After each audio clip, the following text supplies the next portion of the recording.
have a breaking news coming in. BJP has upped the ante against Rahul Gandhi after this particular tweet on the Prime Minister's visit to Wayanad. It's the BJP IT cell chief Amit Malviya who's taken to social media X to lambast the former Wayanad MP, saying that the Congress is responsible for the deaths and disaster, the devastation which has been seen in Kerala. He's also written that Rahul Gandhi recently visited Wayanad only for a photo op and that he made no contribution to Wayanad as its MP for 5 years in taking any steps towards preventing landslides. So that's the latest coming in.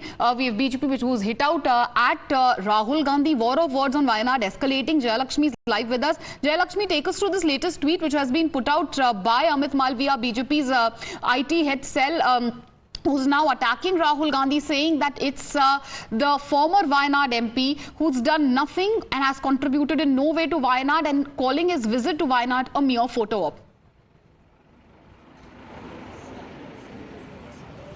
You know, certainly we know politics have been emerging from the day this landslide had occurred. We know that how Congress MP, former Congress MP Rahul Gandhi also, you know, he came in to visit Wayanad. We heard how people there also, you know, kind of talking to him, and they were questioning Rahul Gandhi as if what he has done for the constituency. That is, these are the allegations that has been again raised by BJP, and we also heard how people were also questioning Rahul Gandhi when he was here. So definitely something political that they have to look forward, that BJP is trying to put, and that these places, the ecologically sensitive areas and the places where these inhabitants are there, you know, they were not rescued at the proper time, even after getting warnings.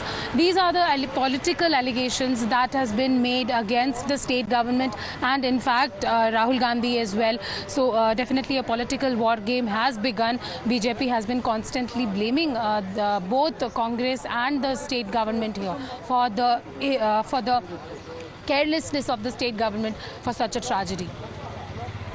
Lakshmi, thank you for joining us with all these details.